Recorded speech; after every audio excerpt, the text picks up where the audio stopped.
Thank you, Arun. Usually Shiba will be the person who is co-facilitating, but today because she has some other engagements, I am planning to be with you. So today we are going to talk about a very important topic which we usually neglect or which we usually don't see that it occurs. But when it occurs, that will be a very it can produce many problems to the patient, not only to the patient or caregiver, but also to the professional caregivers like doctors and nurses. So this is delirium, which is usually misdiagnosed or underdiagnosed, and many a times there there are very there are some simple reasons by which it can precipitate delirium. And by removing or reducing that factors, you can uh, actually help the patient to reduce the delirium. So let's hear it from Sister Stella. So Sister Stella has very vast experience in the field of palliative care, and she has been working in medical college service. Actually, she retired from the medical college as a palliative care nurse from Kozhikode, and she has worked in army as well as a nurse. Uh, and right now, she's working as a volunteer nurse in various institutions. So she's involved in various teaching programs all over India in palliative care, and she's a national faculty in palliative care. Welcome, Stella sister, and it's over to you. Thank you, Dr. Sunil. So once again, as Arun said, everybody a colorful Holi. Maybe with the mask, I hope so. Colorful mask. Um, I'll just share the screen.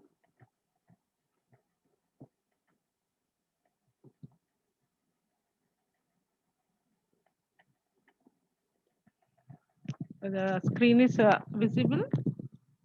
Yes, Yes, ma'am. yes. It's visible. Okay.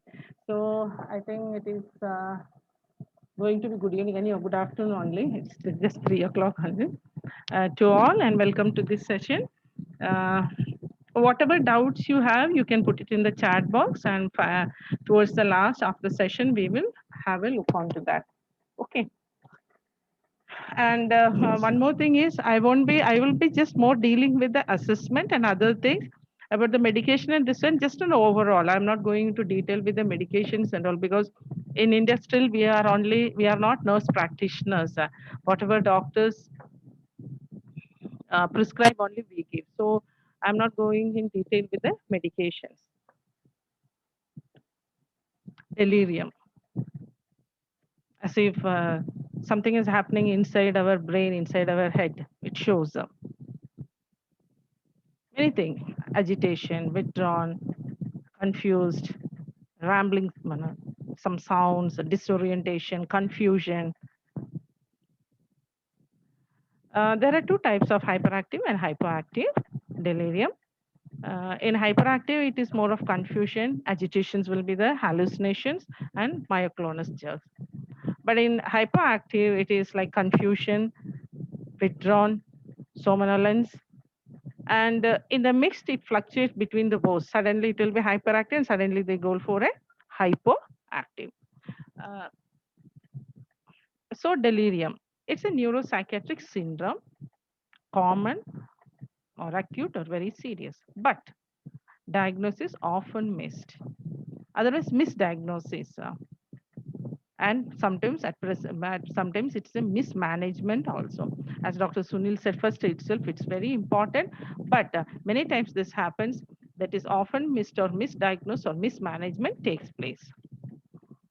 So in delirium, what happens is there is an altered level of consciousness, level of cognition also, and of course inability to hold attentions. These three things will be there, and it fluctuations between an abnormal state and a lucid state within 24 We'll come more in detail into the others.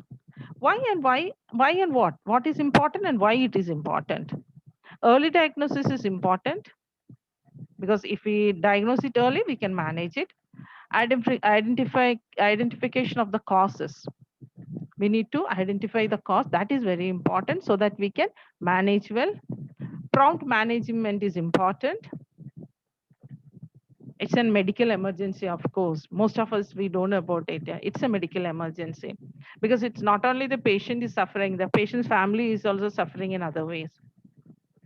And of course, associated with mortality. Okay. Now, there is a diagnostic and statistical manual of mental disorders. Disturbance in attention and awareness. You know what is attention, and there's a disturbance between these two, attention and awareness. There will be abrupt onset, hours to days, with fluctuation in the severity of the symptoms. Change in cognition, that is in the disturbance orientation, where I am, I don't know, I cannot perceive what it is. Even memory also. The people who are seeing the same person for a long time, they will see who is this standing in front of me. Not better explained in terms of other neurocognitive disorders. And of course, evidence of medical condition judged to be etiology related to the disturbance. We have to find out about that also. So this is an what to say? This is a diagnostic statistical manual mental disorder assessment, which was given. The edition was fifth one. I'm not going in that into detail. Now you can see in the picture. This is hyperactive, trying to get out through this rail. See, rails is been, but still it's a hyperactive. Now hyperactive means less this one active. So these are the two different types.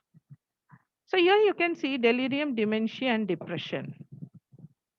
Usually we say dementia, delirium, and depression. Today I'm talking about delirium, dementia, and depression.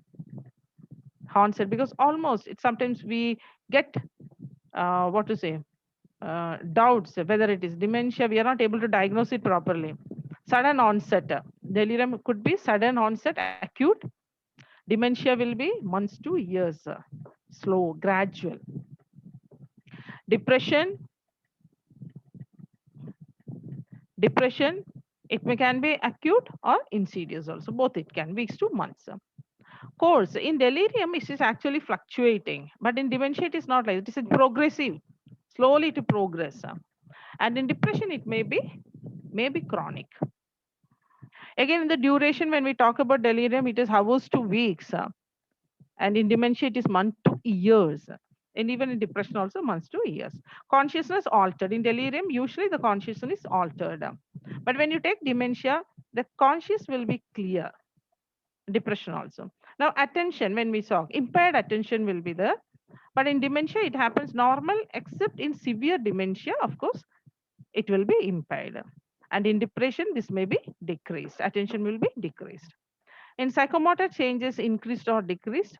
Often in dementia, it is often normal, but in depression, it may be slowed in severe cases. So when we talk about the reversibility, delirium, usually it is reversible. But in dementia, it is irreversible. And depression, usually again, it can be reversible if there is good treatment. Some of the risk factors. Risk is the delirious patient pose a potential medico-legal risk.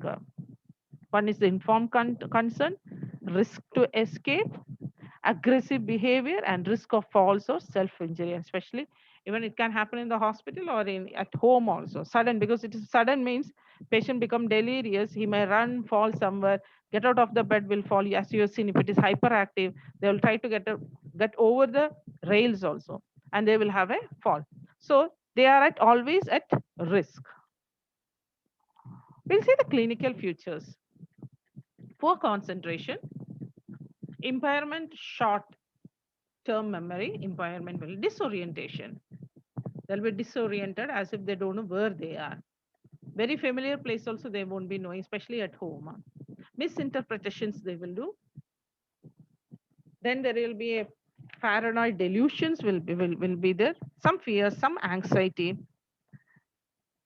What they feel is what is real and what is not real, they cannot make out. Hallucinations, of course, and rambling speech. That is very confusing speech they will be having. They talk very incoherent speech will be there. Agitation, maybe irritated, restless, and of course, noisy and very aggressive behavior. The early signs often mistaken, as we said before, thinking they are anxious, maybe depressed, psychosis, or dementia. So that is why all these 3D, delirium, dementia, and depression, we need to diagnose it properly. Some even clinical diagnosis will help us. So we need the family's involvement also to help for a diagnosis. So otherwise we will mistake it for dementia, or we can mistake it for any other like anxiety or depression or psychosis, but the patient won't be managed properly. So let us see delirium. Mostly it is impaired memory, and in dementia it is impaired memory too. Here impaired judgment. They are not able to judge properly, and in dementia also the same thing. Impaired thinking, thought, thinking. But in dementia it happens impaired abstract thinking. There is a decreased thinking, that is in problem solving, reasoning, and all they can do. There is a disorientation in delirium, and of course in dementia also disorientation. So you can imagine, actually to diagnose it, we need to go through a lot of things. How to diagnose delirium? So there will be abrupt onset in delirium. There will be a decreased level of consciousness. Sleep wake cycle will be affected there. And of course, it is reversible except in terminal delirium. Terminal delirium may not be sometimes reversible. But in dementia, you can say it is insidious. Level of consciousness intact in dementia. Okay. Minimal variation will be there in their sleep wake cycles, and it is irreversible. So when we look at the patient's family and the healthcare team about the impact of delirium on them, it is like it affects 28% to 83%. It is irreversible in 50% of the people. It is reversible. But of course, it affects the quality of life of the patient and the family, and increases the morbidity and hospital stay. Diagnosis and management is difficult at times and escalate distress. So assessment is very important, diagnosis is very important, and of course the management is very important, so that it will decrease the morbidity in hospital stay, and of course we can improve the quality of life.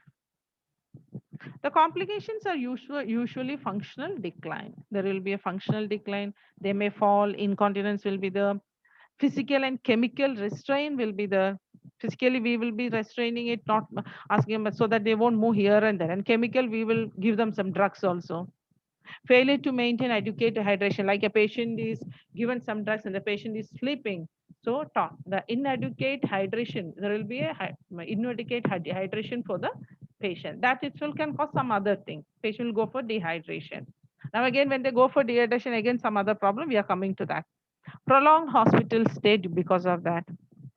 And of course, the emotional burden on the patient, family, and of course, the caring team, especially the doctors and nurses. Sometimes death also. So these are the causes. I'm not going into detail, like there are primary and secondary causes in CNS also, like tumors, vascular infection, metabolic disorders, pneumonia, anemia, any primary organ failure, hypothyroidism, drug withdrawal like alcohol, the patient who are in narcotics, SLE, vasculitis, nutritional deficiencies. In drugs, when they take chemotherapeutic agents, steroids, opioids, this all antiviral drugs, phenothiazines, this all can cause delirium. Some predisposing factors we have to see. That is, one is pain. It can predispose to delirium, urinary retention, fecal impaction, anxiety of maybe anything anxious, fear of something, and of course in old age. There are other some causes because of old age. Up to 75% of the patients in advanced and terminal illness can go for delirium. Drugs and management, raised intracranial pressure, infection, dehydration, I already said. Of course, this one, what to say, metabolic disorders, hypoxia can have delirium. Hypoxia, when I talk, I remember other things. I will just, when I talk to you, hypoxia, I still remember my mother, she had a severe hypoxia and we had to rush her to the hospital. My God, what all she was talking. I still can remember. She was so disoriented. Then spiritual and emotional anguish, that is some unfinished businesses that increases our anxiety.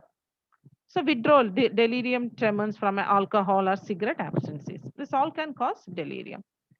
Some normal what we can see, like a nurse who can, if she does a good assessment, what she can get is one is uncontrolled pain.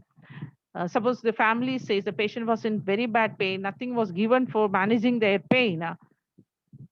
Maybe that is delirium. Patient is in delirium due to pain. Uncomfortable position. Some position was given to the patient and it was very uncomfortable, that he has gone for delirium. Full bladder, that I have come across full bladder and full rectum also. Full bladder, the patient was brought to the hospital, the patient was delirious. I have come through that. And of course, fear. Change of environment, it happens to everyone. Once we, especially a patient, this happens in ICUs also. Suddenly a patient is put for observation inside the ICU, and once he comes to his conscious and he sees he's in delirious stage, seeing all that monitors and the sound. So the change of environment can cause delirium. Unfamiliar excessive stimuli, like too much heat, too much cold, wet bed can cause, crumbs in the bed can cause, and creases in sheets can. This usually can go with the bedridden patients. This is because of the excessive stimuli, they can go for delirium. So that is why it is told to the nurses that we have to teach the patients also to keep the bed clean and tidy. General deterioration of the patient, if the patient is slowly moving to death, they may have delirium. Sometimes severe infection can cause delirium, and even in dehydration, it can cause, especially in dehydration, what happens is when there is imbalance of electrolyte imbalances, the patient will have delirium, especially in sodium, and that is hyponatremia, what we say. Assessment, bedside clinical judgment, that's what I said. Nurses can do this. If they clearly assess the patient, was with the patient, they can make a clinical judgment. And frequent assessments daily at different times. But usually, night something happens, we often get it missed. So that is why we need to ask the family members also if something has happened in the night.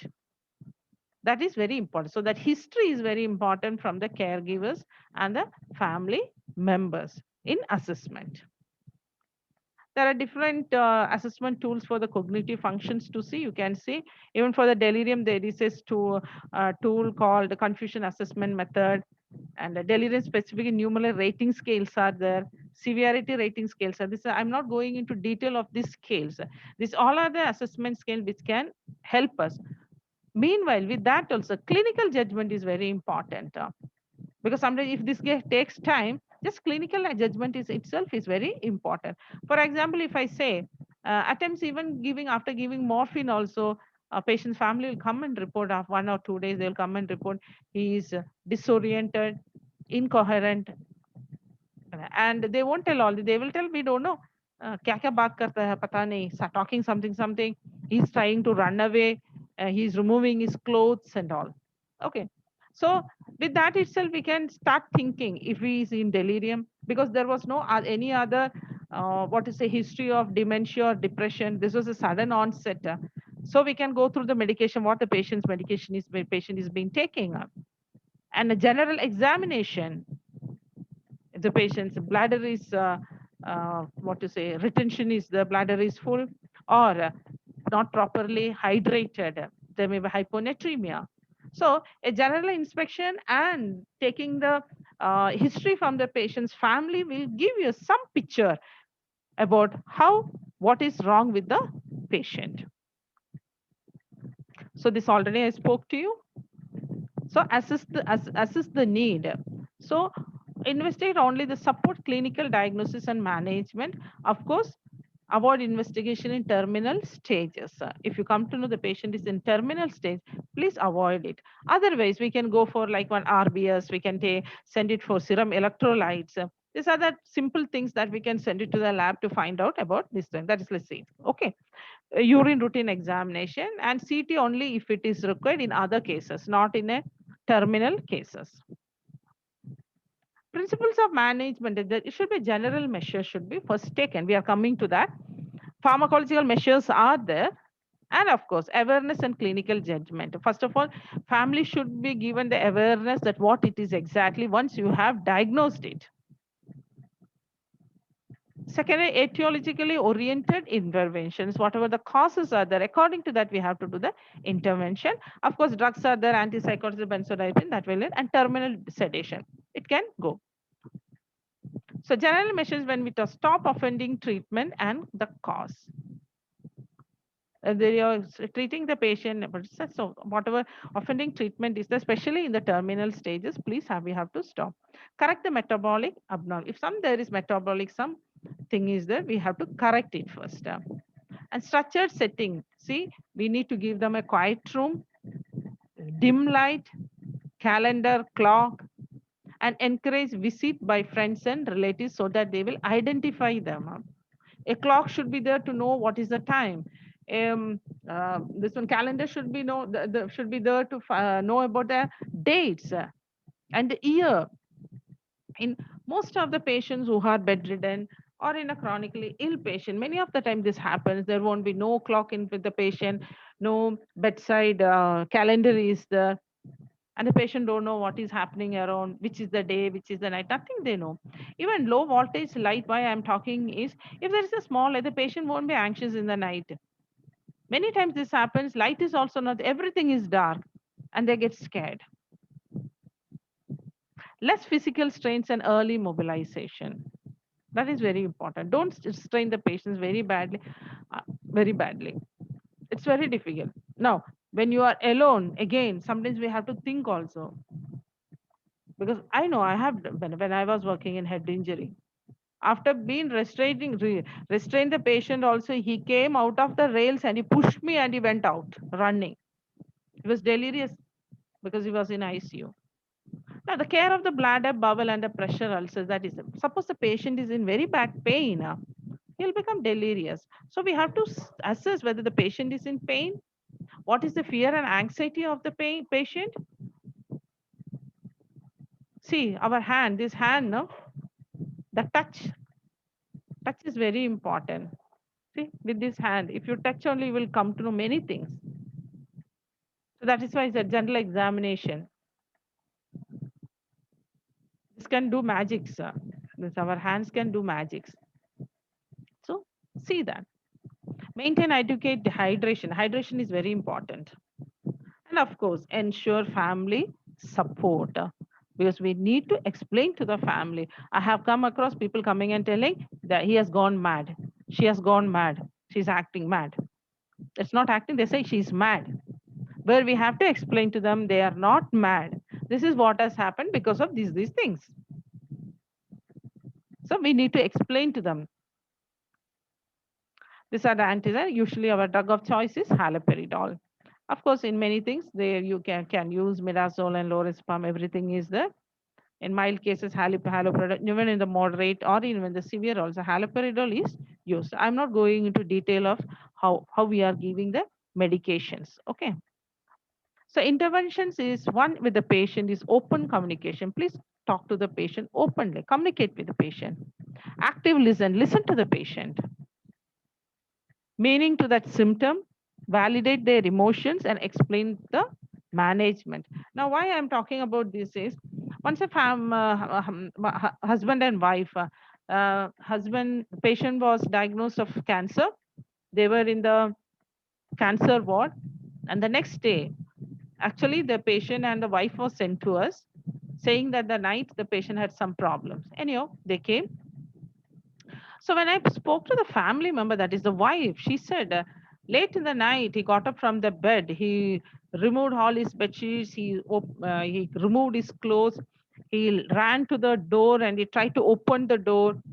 And he pushed his wife and he was talking confused, talking something. And, um, and this lady got scared. She was not knowing what to do.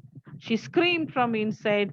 So by the time the nurses came and they asked her to open the door, and she was very scared to open the door also because he was just standing as if he's going to hit someone.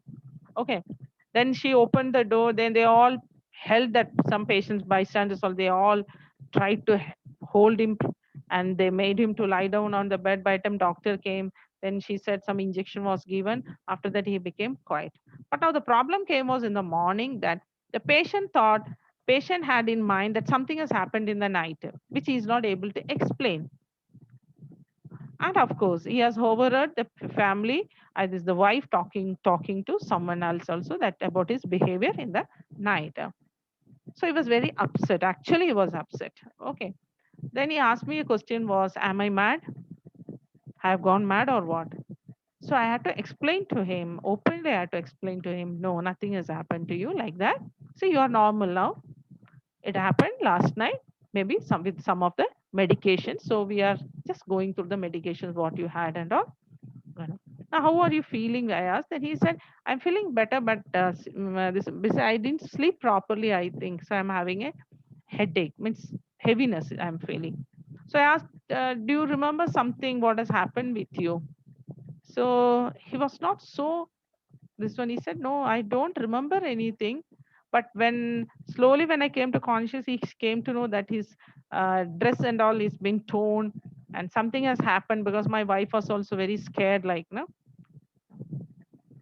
So then listen to him what he was saying, and he was little emotional. Then he started, that is what he was asking, whether I have become mad and all. Then I had to sit with him, talk to him. Then he understood what has happened and what medications we have given. So that is what it did the family. We need to also elicit and respond to the concerns and needs of the family. Most of the time, family they feel that they have gone mad. So we have to acknowledge their emotions also. Because this lady was in fear and she screamed. So we need to give clear information what has happened with the patient, and of course involvement in the management. Whatever management we are doing, we need to involve them.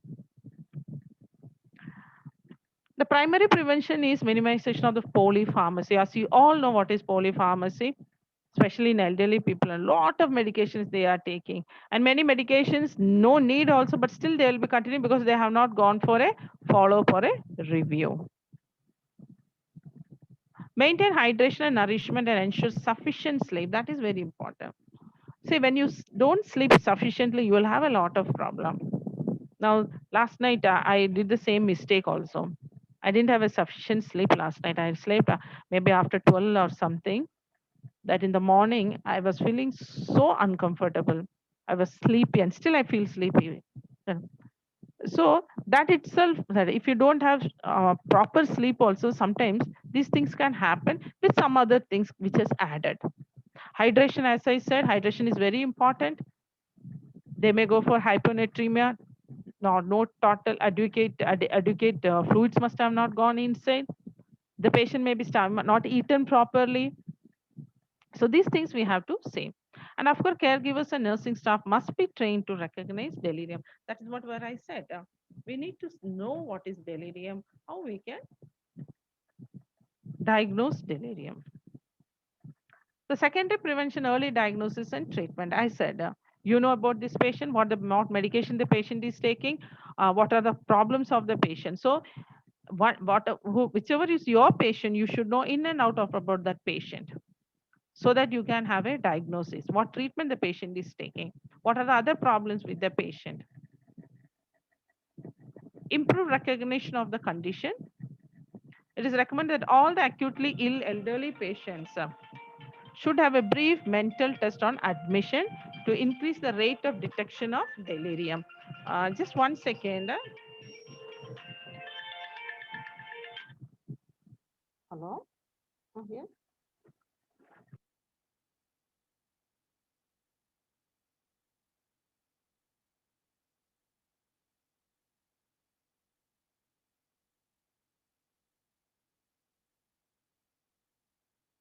Ma'am, can you unmute from your Yeah, end? yeah, yeah, sure. Unmuted. Whenever the patient is admitted, if in, especially in acutely ill elderly patient, it is if you can do a small mental test, it will be good. Environment modification should be done, close monitoring to prevent further morbidity and mortality. So environment itself, like where the patient is lying down, don't keep any sharp things over there. To prevent the safety of the patient, see that the patient doesn't fall from the bed. So some things, but put the rails for the patient. So these things we have to see.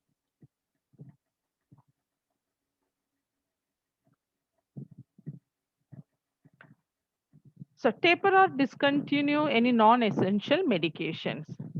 So in the initial delivery management, we have to see that, as I told you, polypharmacy. If some medications you find that is not needed for the patient, please try to taper it or discontinue it. Close observation is very important in delirium management. Plus, so the patient should be kept in a single room. That will be quite quiet room. I don't say dark room. Dim light should be there. Monitor the vital signs, and the fluid intake and output is important. Complete history and necessary initial laboratory studies. That is enough. So complete history we need. So we have to sit with the patient's family and take the history, and any lab investigation we are sending, just see to that what it is. Just morning it is sent, until in the night we don't get the report. It should not be like that. If you have sent some lab investigation, especially when we talk about serum electrolytes, RBS or something, we need to look into that. Implement environment and psychosocial interventions. So we need, if you people can sit and talk with the patient and the family, well and good. Otherwise, arrange for a social worker or a psychologist who can sit and talk with them. Pharmacological treatment as indicated. That's what I said. Whatever the doctors has written for you, written for the patient, prescribes any medications as indicated, please follow that. And of course, physical restraints are used only as a last resort. Very last resort. As I told you, in head injury, I have worked in head injury for quite long. I know how it was very difficult to be alone in the head injury. 6 to 8 beds, all alone. And some patients will be very delirious. Especially in ventilator, you can imagine what happens sometimes. So we had to restrain. There was no other way for us. But of course, the patient will be sedated. In between, they come up. So we have to be very careful. Only as a last resort, we have to do. If the bystanders are there, no need of all these things. See, patient supine position in 4-point restraints on the stretcher. One up, one arm is up, one arm down, head raised. This I got it from one of the this one. This is the proper way to restrain a patient on a stretcher. Usually, what happens? The patient is kept straight. Both the hands are kept straight in a stretcher, and the head will be down. Even pillow won't be there, so it's very difficult. So if you keep in this way, they will also be comfortable. Anyone take an MRI, you will come to know how we are put inside. We are fully restrained, like we have to lie down straight. They will keep two things on our ear, they will cover it up and they will push us inside. Oh my God. Lying down in that supine position with the hand stretched, it's very difficult. So same thing happens with the patients also. The non-pharmacological intervention will come. Ensure effective communication and reorientation. Reorient the patient. Who is this person? The patient's name, where he is, and why he has come to the hospital. It was during a festival like Vishu. One patient was rushed to our palliative care. All are dressed up very well in nude clothes and all. They didn't have their lunch. They brought their father, saying that he's talking irrelevantly, disoriented. You know nothing. Just it was only hyponatremia. So after giving me the saline with the DNS also we gave, because he was dehydrated also. He was all right, and as soon as he came to conscious, he just looked around and he asked, "Where is this place? It's not my home." So we had to tell him what has happened to them. Promoting day activity. Improve their activities in the morning. Don't allow the patient always be on the bed, even if they are elderly people. Maintaining quiet, well-lit environment. That's what I said. There should be light in the room. It should be soothing to our eyes also. That what I mean, like, okay. And staff continuity. If the patient is in the hospital in a single room, there should be a continuity. One should keep observing, go and find out. Avoiding room and bed changes. Don't change the patient's bed. Today the patient is in one room and tomorrow you are shifting to other room or change the bed. That also they get confused. Providing hearing and visual aids. The patient is not able to see properly. There is some vision problem. Provide them with the spectacles. They can't hear properly. Provide with the hearing aids. This all will become delirious.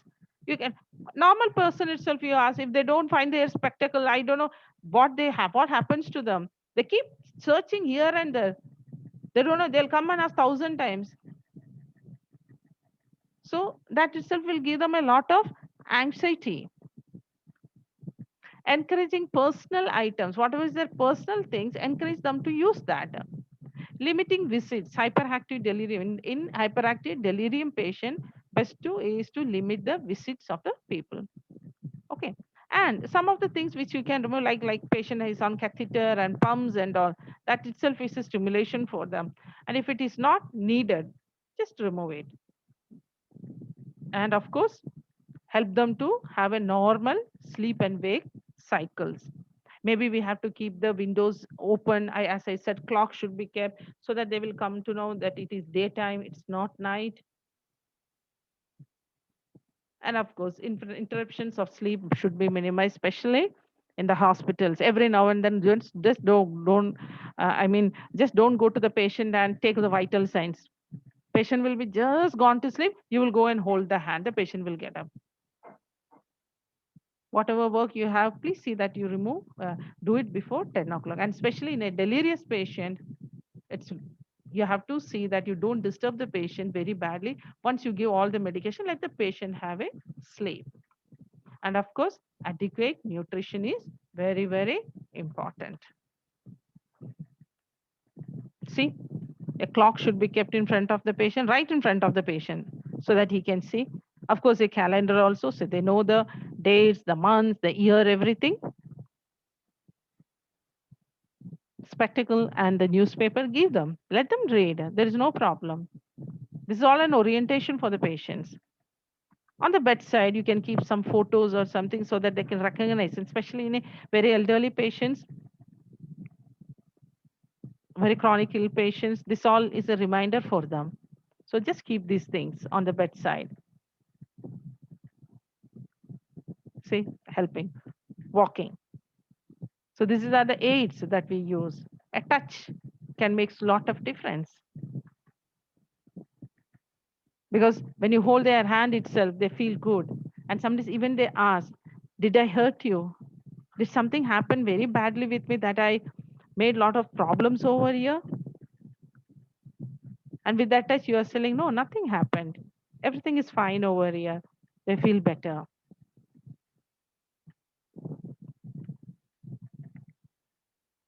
And of course, why we prevent and how to prevent. That is very important.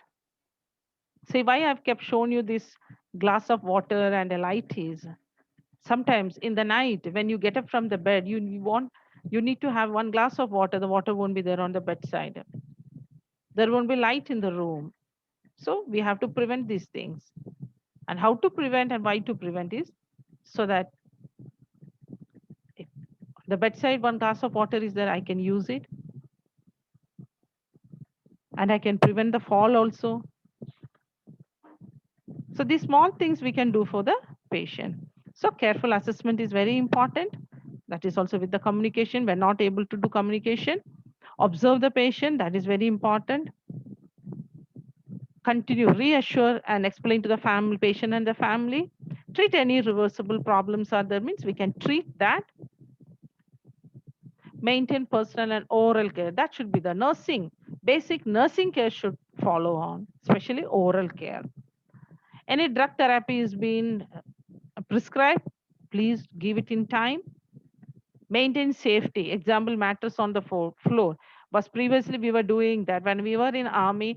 All the patients were patients who had convulsions. They are supposed to be put on the floor. Their mattress will be on the floor. Nowadays, it is not like they all are on the bed only. So the fall is also a big problem. And constant supervision. Many patients are more settled with the human presence. As I said, the both touch and the voice are calming to them. So that is why allow the bystander to be with the patient. Some people, of course, respond to calming, familiar music. So just put a music. So this all when you take a proper history, proper assessment, you will get it from the family members. Other ways to help is stress that are usually lucid times. If there is some stress, find out. Continue to treat the patient with courtesy and respect. It is not that the patient is talking incoherent. Um, I had one patient who had spitted on me. He just spit on me. But when he came to know, after when he was unconscious, he came to know that he has done this. Actually, he came and asked me sorry also. He told me sorry because my family told me that I had spit on you. I said, it's okay. I said, you were not in your conscious. You are not normal. It is okay now, sir. So give respect to the patient. Restraint should never be used. We say never be used, but in some cases, bed rails avoided. In some cases, it can be dangerous. If the patient is hyperactive, what they will do, they will jump over the rails and they will fall. That too has happened with one of my patient. If mobile should be allowed, if mobile should be allowed to walk around, means in the patient is mobile, he can walk around. Just leave him to walk around. He's not going to be going out of the room. That we have to be, that we have to see. But if he wants to walk, because once they get confused, restless, maybe they want to walk up and down. Leave them to walk up and down. And if any fear or suspicion is there, just remove it. So use of a night light, not changing position of the patient's bed. Patient has kept the head on one side and don't change every now and the position of the bed. Explaining every procedure and event in detail. Whatever procedure you're going to do, please report it in detail. The presence of a family member or a close friend can improve them. That will be a big support for the patient. And of course, see what medications have been given to the patient. Which medication can cause delirium? Whether the patient is in end of life care. These things we have to see. Use drugs if the symptoms are marked persistent, as I said.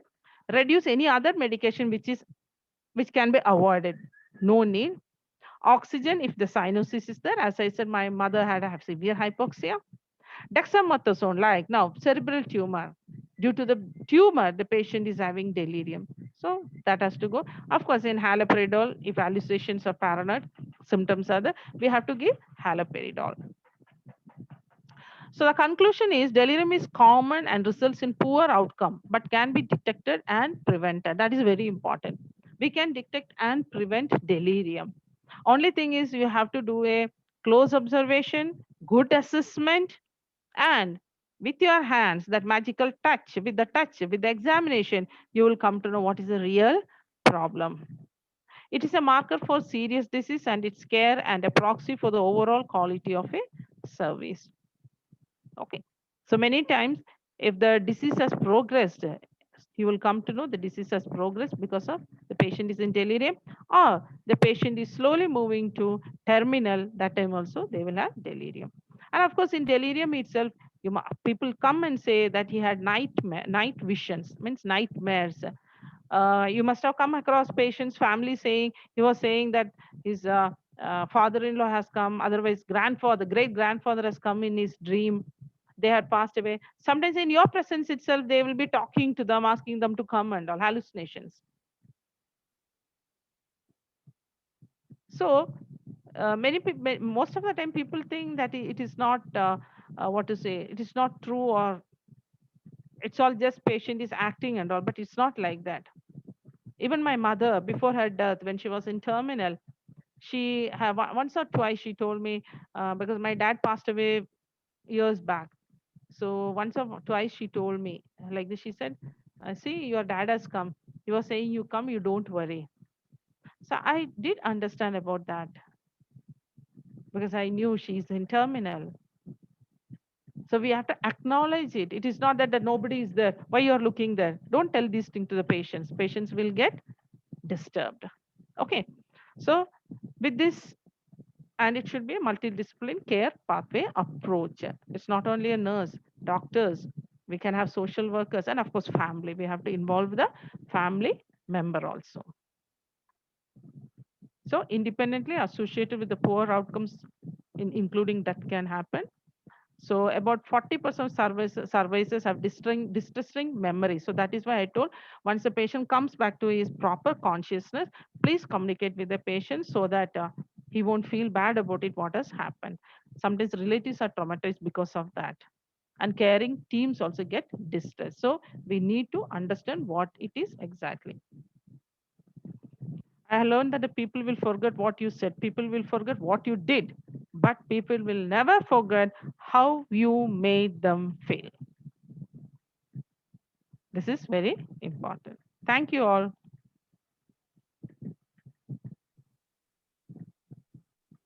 Thank you, Stella sister.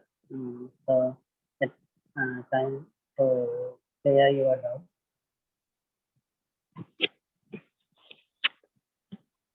Hello, If you Dr. have any Sunil. doubts, yeah. No, your voice was cutting in the center. Okay. Couldn't hear. Yeah. If you have any doubts, you can ask now.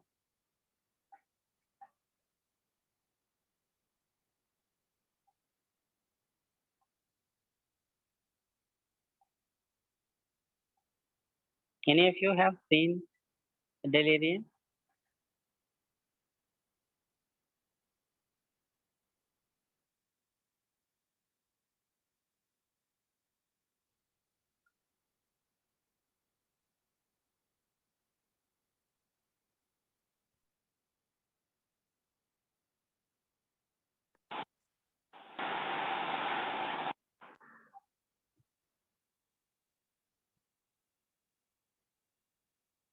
Any of you have seen Delirium?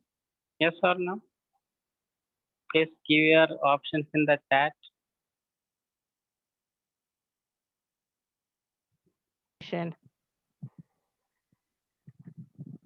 No, sir.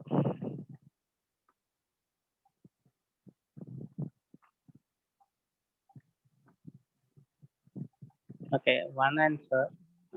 What about others?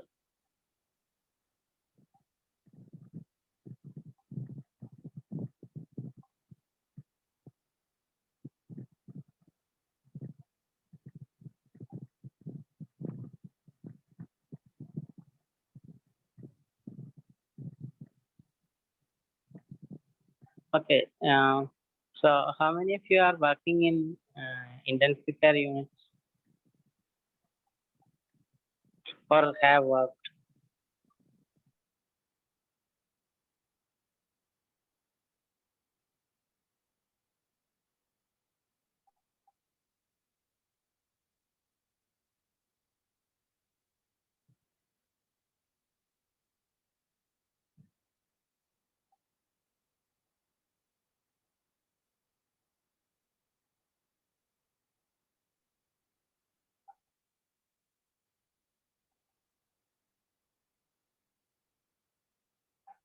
Okay. Um,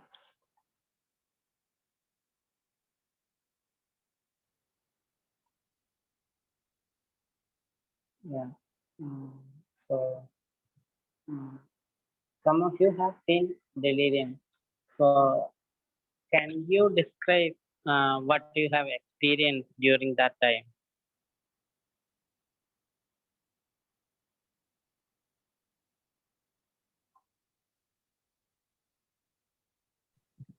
Dikshita and Asmita, if you have seen, you can just explain what you have seen.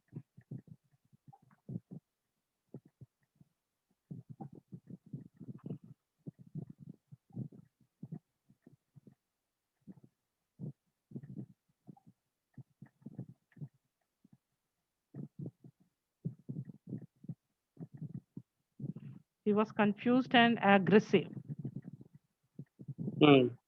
uncooperative. Good. Yeah.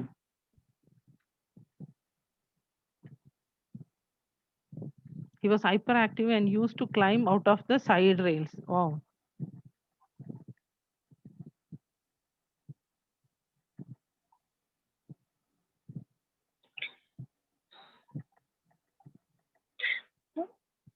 So a few things which we should understand from this class is uh, this delirium occurs acutely. That means the patient's problems start maybe within the past few days. Maybe the caregiver will tell you that this problems occurred yesterday or last 2 days. He's or disoriented. So that's the most important feature. That's what it is, acute onset. And sometimes when you see the patient, one of you might be seeing the patient, and you will the patient will be completely disoriented. You may not, the patient may not understand who are you. But after some time, when you go again, then they may detect you, and you will see that the patient is completely oriented. So this is how the fluctuation occurs. The features of delirium fluctuate within a day. So sometimes the patient will be completely oriented, sometimes patient will be completely disoriented. So acute onset and fluctuating cause is very important. And another feature is uh, the conscious level will also fluctuate. Sometimes patient will be completely conscious, uh, but sometimes the patient may be sleepy, drowsy, etc. Uh, then um, uh, so acute onset and fluctuating cause. Then inattention. That's another important feature. The patient, when you talk to the patient may not be attentive. Patient may not look at you. They will be looking somewhere else. So inattention is another important feature of delirium. um, uh, so uh, inattention, uh, then acute onset fluctuating cause, uh, disturbance in consciousness. These are a few important features of delirium by which you can differentiate delirium. Previously, delirium was known as in many names such as uh, um, the ICU psychosis or acute uh, acute loss of consciousness, something like that. So ICU psychosis is now commonly, it is generally termed as delirium. It is delirium. Okay. Uh, and there are a few factors which is very important from a palliative care point of view, because these factors, when you correct, you can actually bring back the patient from delirium. So these are the constipation. So if the patient is having constipation for the past 1 week, patient can present with delirium. And if they have a full bladder, that is urinary retention, that can patient will present with the delirium. And especially in elderly, if they have some factor or if they have uncontrolled pain, then that will also cause delirium. Uh, then hypoxia, um, disturbance of electrolytes, that is hyponatremia and hypercalcemia, can cause delirium. Infection is another important cause. Medication. Uh, we use many medications which can precipitate delirium, like benzodiazepine, diazepam, midazolam, lorazepam. All these can precipitate delirium. And antimuscarinic agents like hyoscine butyl bromide, that is buscopan, or amitriptyline. All this can precipitate delirium. So there are many medications which can precipitate delirium. Uh, So these are few things which we should be very careful.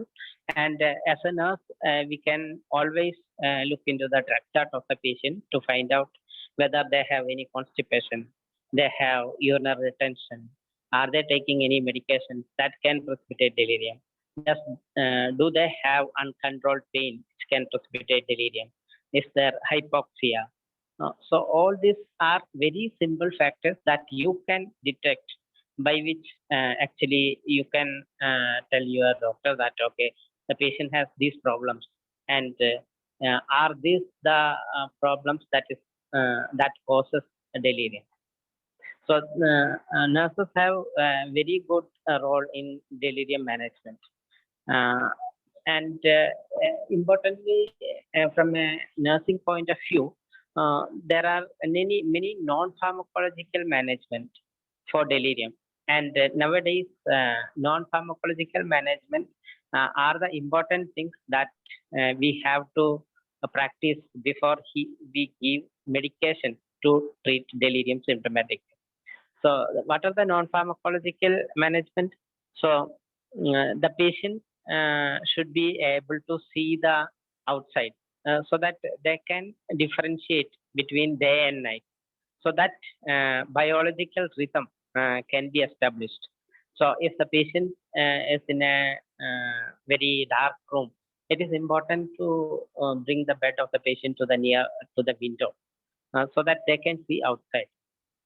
And um, uh, when it is daytime, there should be enough light coming to the room, and at night you have to uh, switch off the light, so that patient will have that sleep wake rhythm. uh, then if usually when the patient comes to the hospital, if they use some glasses or hearing aids, they will not take it. So this is another important thing which can cause delirium, precipitate delirium. So if the patient is wearing glasses or hearing aids, ask them to bring it and use it. And place a calendar and a clock, and ask the patient which day is today, and what time is now. So all these are some methods by which we can reorient the patient. And if the patient has an album, so that the caregiver can show the patient the album, and let the patient identify the occasion of these photos, so that they can recollect things. uh, and if if it is possible, one of the family members should be with the patient. Every day they should not be changed. uh, so these are some non-pharmacological management which we can practice. Stella sister, do you want to add anything more?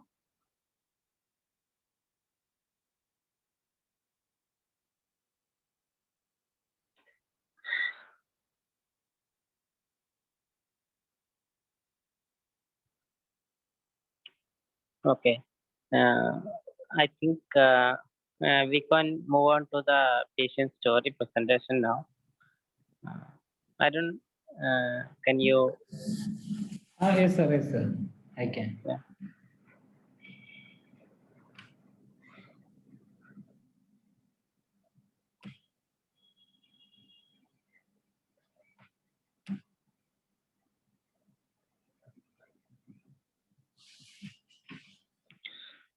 Sister Gulabi. Sister Gulabi Nand.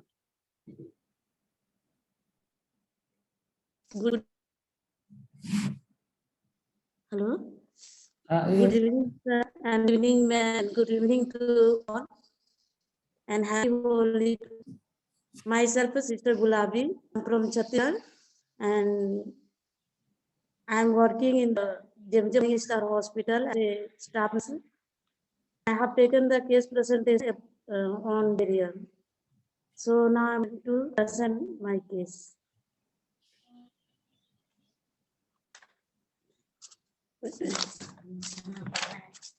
Patient details: name Suraj Kumar, age 46 years old, and male patient, diagnosis delirium. First comments, clouding of consciousness, drowsiness, sleeplessness, aggressive behavior, vomiting, and weakness. Story of illness, history of illness, above mentioned complaint in 6 months and history of sleeplessness 6 years. On examination, heart rate 88 per minute and BP 160 by 90 mm of Hg, SpO2 99%, temperature 103 degree Fahrenheit.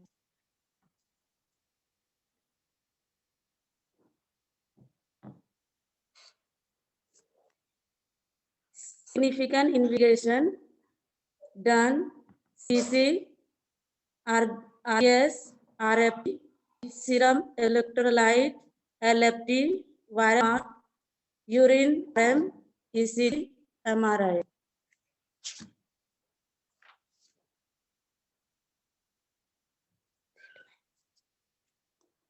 Treatment and significant investigation. As Dr. Capsule, complex B, tablet haloperidol 5 mg HS, tablet chlorpromazine 50 mg OD, tablet Founder 40 mg OD, injection diazepam 10 mg BD.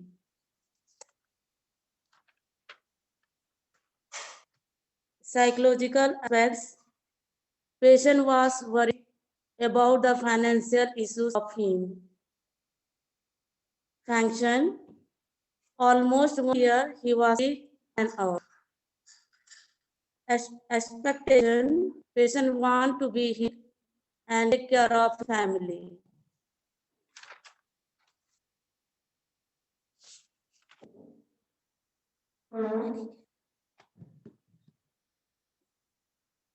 Main concern. Patient was unknown to his diagnosis. Vital signs monitoring. Body temperature, pulse rate, blood pressure, SpO2.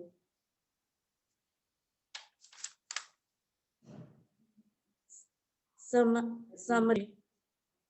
Patient with complaints of drowsiness and aggressive behavior, and patient found with diagnosis of delirium. Patient matched with supportive drugs and mental therapy, and now patient got discharged with stable vitals and fully conscious and oriented.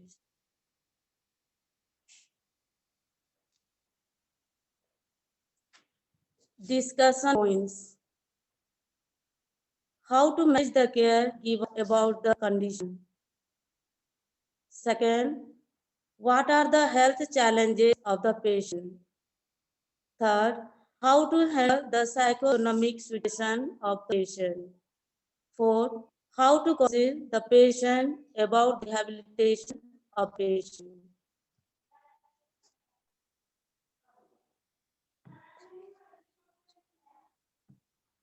Thank you, Sulapi. Thank you, sir. I don't the previous slide.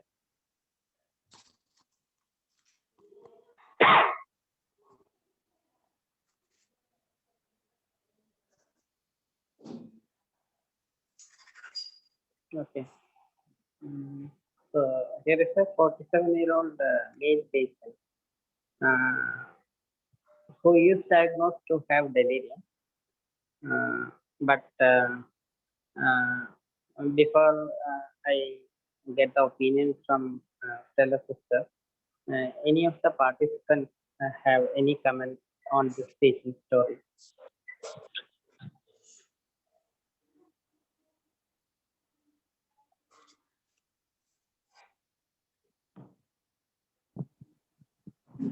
Anybody?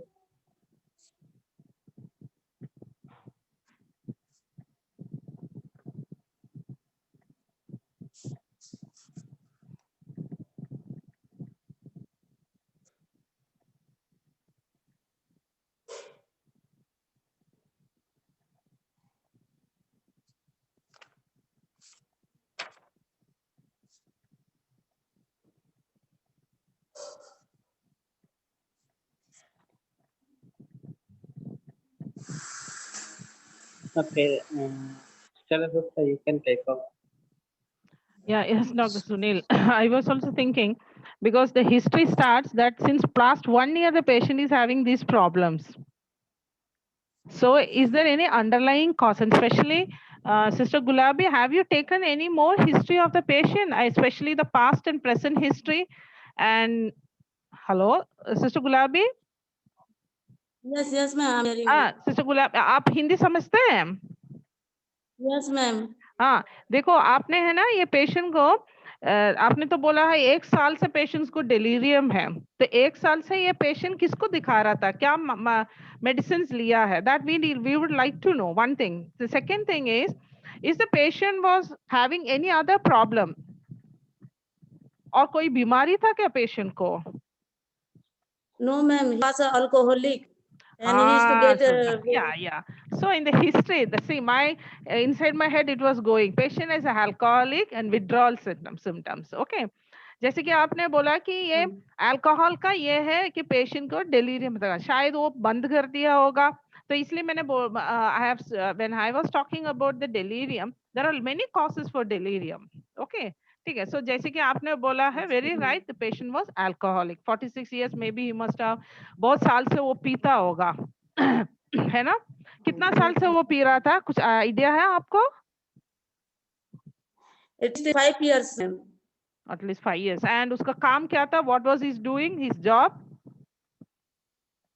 He was not doing any job because his family background was not okay. He was poor, so because of that he used to drink.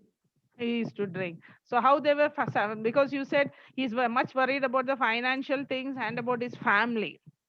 Okay. Yes. Right. Yeah. So here actually, Yes, he actually, the thing was, because when the patient came, the complaints of drowsiness and aggressive behavior and all, maybe it is the withdrawal symptom. क्योंकि Yes, past ma'am. 5 years he was having alcohol and suddenly it was stopped. Maybe because of that he had all this problem. Yes. And side by side he's anxious about his family life also. Maybe some other things are there which we have to go deep in, find out what is the other history of the patient. Okay, previous past histories. Yes, ma'am. Okay, that is one. And second thing, you said that supportive drugs were given, some mental therapy was given, and the patient became stable and fully conscious and oriented. So how to, can I have the question, Arun? Yes, ma'am. I'll just show the questions.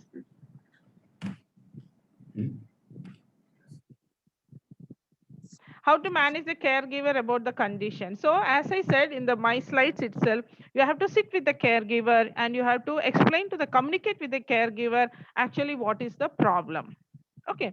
See, as you said about the alcoholic, I don't know exactly any other cause is there. If it was alcoholic, then you have to tell them because the alcohol was stopped, maybe because of that he had these problems. Otherwise, if the actual cause was diagnosed, then we have to talk to the caregiver about his condition. Second, about the thing that he's having, that fear and anxiety of his financial status. Because as you said, he's not working, but he's alcoholic. So from where he is getting the money? कहाँ से उसको पैसा मिल रहा है पीने के लिए? घर में बनाता है क्या ये? Ma'am, before he's doing the coolie work, ma'am. हाँ, तो जो भी पैसा मिल रहा है, he must be drinking also. So these things we have to talk with the caregiver, and as you said, rehabilitating them, because इसको तो शायद है ना de-addiction center या ऐसा कुछ में नहीं, तो इसे बैठ के बात करना पड़ेगा. Okay, because what are the health challenges of the patient? आप पूछ रहे, according to you, since past 5 years he is alcoholic, but exactly we don't know whether he was drinking since long, and in that case his health challenges will be whether he is having some problem with his liver. We don't know. That can also happen, because usually this causes cirrhosis of liver and all, blah blah. So many things are there, other things.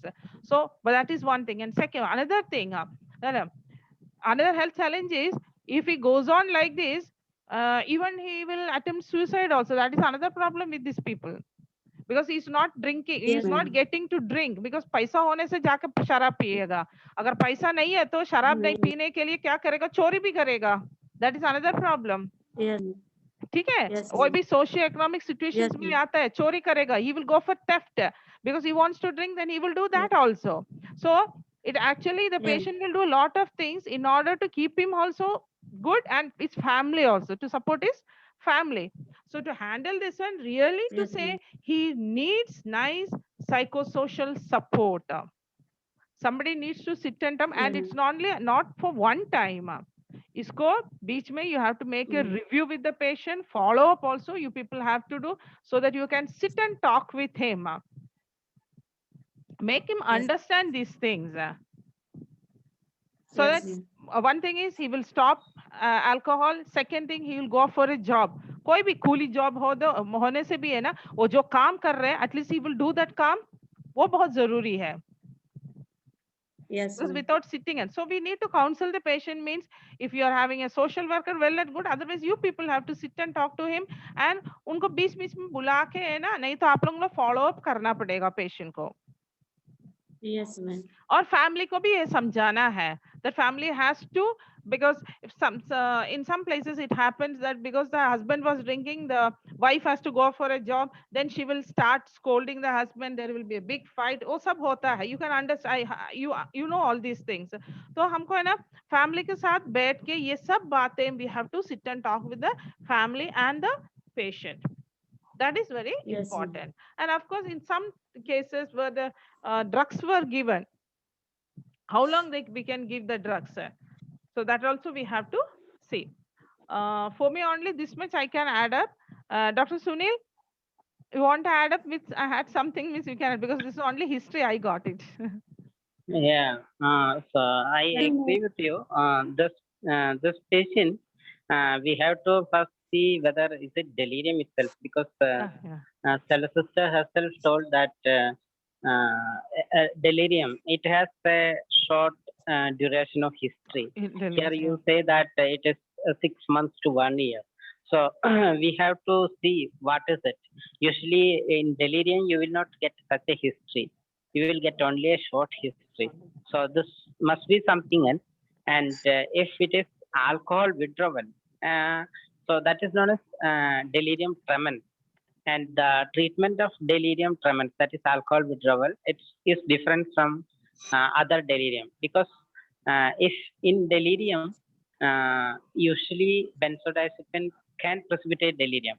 But if it is due to alcohol withdrawal, the drug of choice is uh, benzodiazepines like chlordiazepoxide. Uh, but here I see that in addition to chlordiazepoxide, there is haloperidol as well as chlorpromazine. So that means the patient might have some underlying psychiatric disorder. That's what I think. Might have delirium. I am not sure. From this history, it is not very clear. Uh, so all of you understand that if you are telling that patient has delirium, you will get only a short history. This problems occurred within 2 days, 3 days. That will be the usual history that you are going to get. So this is what the most important point that you have to understand from this class. So you will not get a history of 6 months to 1 year. Okay. And as we told, you can then look at other features like inattention, problems with the cognition, then conscious level, etc. So otherwise, I think I agree with the Stella sister in all the other points, but those are a few points which I would like to add here. Thank you, sir. Sister Gulabi, अब अगले बार है ना, when you see this Yes, such ma'am. type patients ना, take a history properly. That history is very important. Yes, ma'am. ठीक है, कि जैसे कि हम लोग Yes, बोलते हैं ना ma'am. बचपन Yes, का ma'am. हिस्ट्री करके, जैसे कि सर ने बोला, यही तो मैंने आपको पहले पूछा, 6 months to 1 year डेलिरियम, मतलब वो तो होना बहुत मुश्किल है. So that is why as any other problems he is having, तो आपने बोला कि he is a शराबी है करके. So maybe withdrawal we don't know, and Yes, maybe ma'am. some underlying other causes are there which we don't know actually. But इतना छोटा सा एक history में we won't be able to get everything. So a detailed history Yes. is always important for that matter, for any patient. Detailed history we need to find out actually what is the problem with the patient. Yes, ma'am. You could have asked even the family member, क्योंकि family member को ज़्यादा पता चलता है. They may contributed to you more of things, because patients sometimes they hesitate to Yes. tell everything to you. Yes.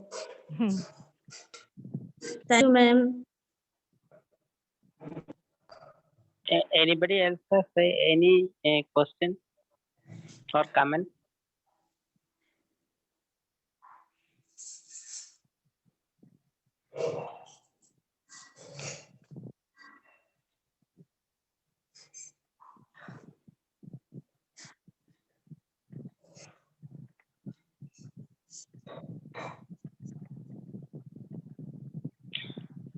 Okay, so I just want to tell you some points regarding delirium.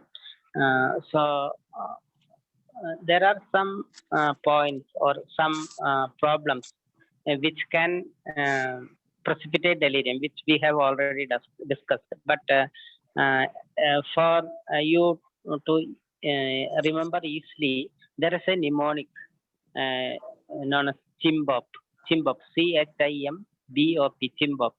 The first C is for constipation, H is for hypoxia, hypoglycemia, hyponatremia, etc. I is for infection, M is for medication, B is for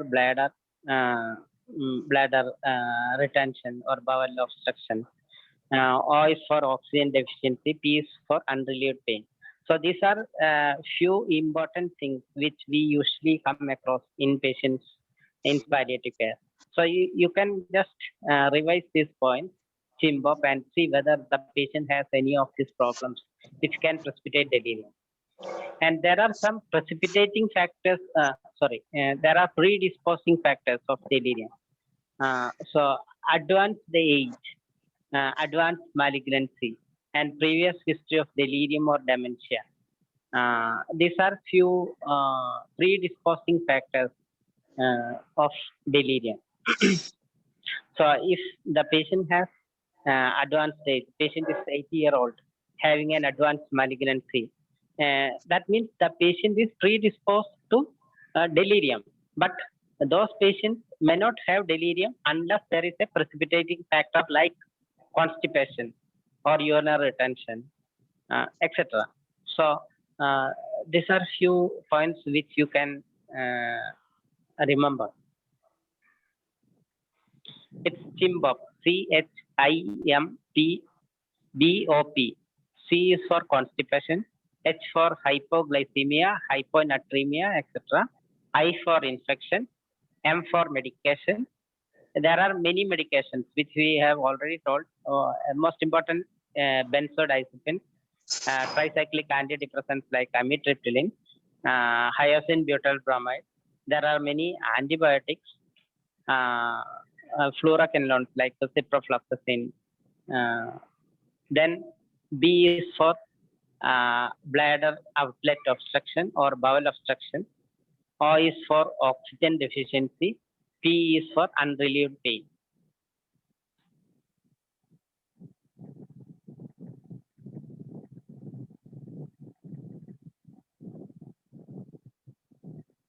I hope you got it.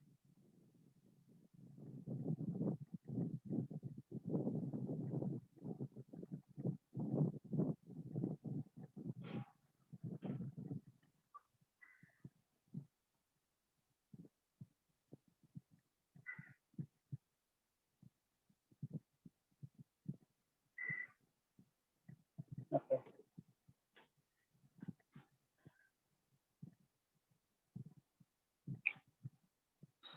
Uh,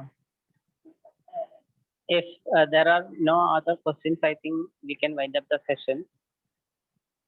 So thank you, Stella sister, for being with us today. And I also learned something new things from you, especially the chimpok. I was not knowing chimpok. I have just written only. Chimpok is very good. We can remember. yeah, but even delirium, that for DE, all those are mnemonic. Mnemonic, So yeah. it's so thank you, Stella sister, for being with us and having a very good session on delirium. Thank you, Sister Gulabi, and thank you all for attending today's session. It's over to you, Arun. Okay, from